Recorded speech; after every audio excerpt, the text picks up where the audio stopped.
Hello, everyone, and welcome to the Guy Dawson Show at the World Center of Broadcast Media, WCOBM.com. And my name is Guy Dawson, and I am the managing member of Classic Communications, a full-service media and marketing company.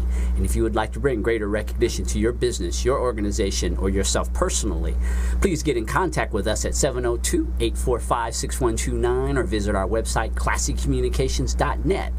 We are broadcasting to you live from the Gene Woods Racing Experience in fabulous Las Vegas, Nevada. Just a stone throw. Woo! From the Las Vegas Strip. And I sometimes you have a lot of enthusiasm with that woo! And some days like today, you are less than enthusiastic. The queen of all media, Corintha Turboline, is back. Yes. Low level of enthusiasm today? Yeah, it's just been a rough day, but you know what? As they say, I don't know if this is a saying in television, but it should be, you fake it till you make it. Oh, absolutely. The show must go on. Yes. And I'm happy to be here. Happy to be here to represent you and Classic Communications and all the good work that we do, and excited to be on the show today. Corintha has been working with me for, well, I guess about three or 4 months now. Yes. Really is between doing the show and also working on projects for Classic Communications. Corintha aspires to be a journalist, and she's learning some things within my company about journalism and public relations. However, she had a career prior to her career in PR, and we are going to take a segment today to talk about that career because we live in a town that has a real affinity and a knowledge about her industry that a lot of cities don't have. And she was a cocktail waitress with MGM Resorts. That's absolutely right. Yes, I actually used to work on the Strip at the weirdest hours you could imagine. Work graveyard full time. And can I talk about where I got, kind of how I got started in that direction? Oh, absolutely. Okay, so first off, one of these days I'm going to write a book about this. So I'm thinking about calling it Memoirs of a Cocktail Server, If the Tray Could Talk, but that's just a working title. That's a great title. Thank you. Really? Yeah. And he does books, so he knows. So, yeah, so that's a working title right now. I actually have stories already written down. And I'm thinking of doing it in a format of like a Chelsea Handler book or a Tina Fey book, where they're very it's basically like short stories written down. Whoopi Goldberg's done one too. They're comedy books, basically. They're books of comedy. But you have to watch where you read these books, because I've been in the airport by myself and just slammed through a Chelsea Handler book, but I was laughing hysterically and everyone was staring at me. So she's funny though. She's hysterical. She is funny. If I could fashion it in that kind of way, I think it'd be a huge success. But I definitely want to, also take the time to kind of teach tourists about, hey, listen, this is what we think of you when you come to our city, Are you saying it's not always a pretty picture, Corintha? Oh my gosh, no. I plan to maybe the first scene of that you're imagining that the cocktail server is coming out onto the floor, and she's coming out on the floor at 2 o'clock in the morning. And a lot of folks think, oh, that's a great time to make money. Everybody's already partying, all of that stuff. Not necessarily, because people who are really, really drunk, you're taking a gamble with them, because they're either going to tip you really well or not at all. They'll forget to tip because they're so wasted they don't even know. And then they're harder to deal with because they're so intoxicated. And a lot of times you can't even serve them, because we have rules and TAM cards that say, hey, if you want to keep legally serving alcohol to people, you can't intoxicate people to the point where they're literally crawling out of the door. How do you measure? How do you measure that? Because your job is to get people intoxicated, basically, when you're, right? Because that's all a part of the marketing strategy. Mm-hmm. How do you measure when a person, do they have to, face first? They're sitting at the blackjack table, and then they just... Oh, I've seen it. I have seen it. I have seen people passed out, blacked out, drunk at the table with their money and their chips in front of them. Just, hot mess. People are a hot mess when they come to Vegas. I think that it really comes from that whole idea of, you know, how people look at the movies and the advertising and the television shows about Vegas and they think I can just act however I want with no consequences. There's no law there. And then they don't realize. People do think that, don't they? Yes, they do. They have this myth of Las Vegas, like, oh my gosh, I'm just gonna, completely.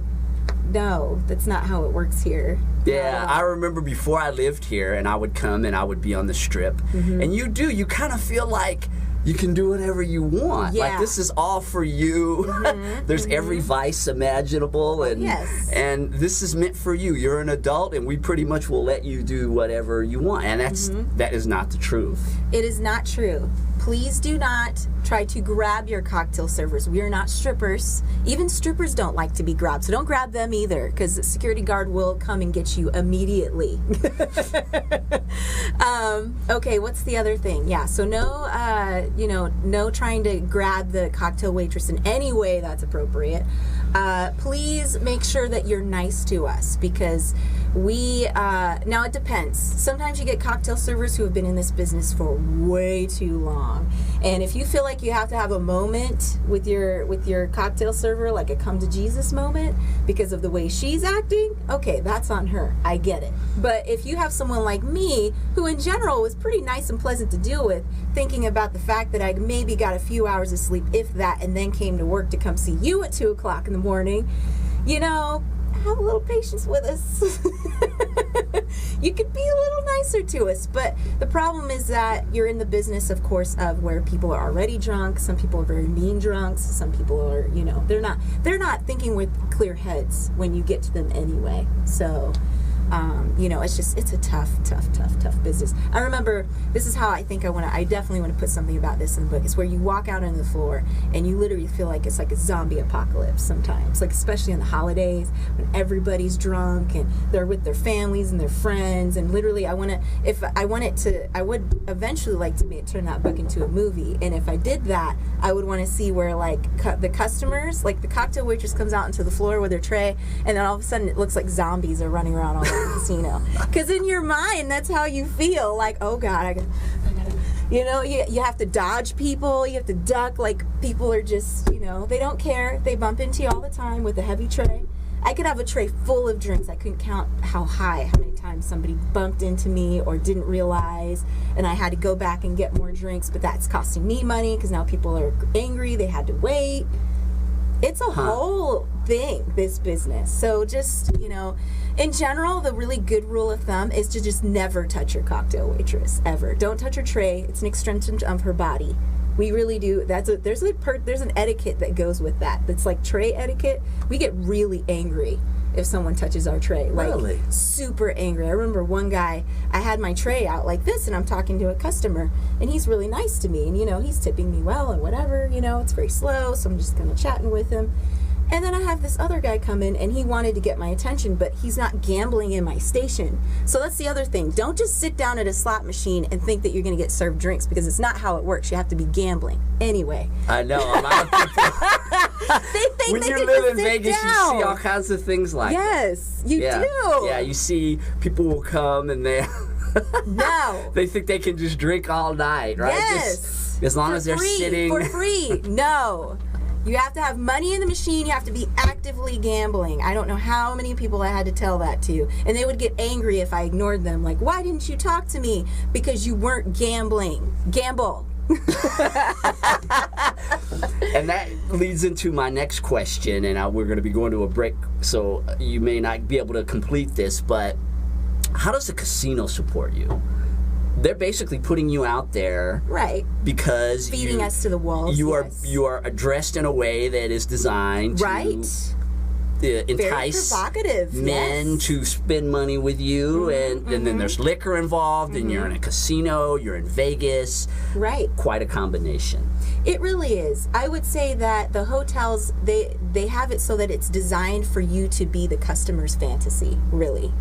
And so, do we have support from our managers? Yes, absolutely. If we have, issues with customers on the floor, we can certainly call our managers in and they will help us. But at the same time, like you said, they are kind of throwing us to the wolves with barely any clothes on. It's like, well, what do you expect? The kind of behavior that we get from our customers sometimes, you know. Yeah, it's a part of the marketing strategy. We're going to take a short commercial break. I have more questions to ask Corintha about her career as a cocktail waitress, and she's told me some stories, and she'll share some of them with you. Oh, yeah. It's great being on the internet, huh? Because we can talk about what we want. We'll be back in a few minutes with more of The Guy Dawson Show.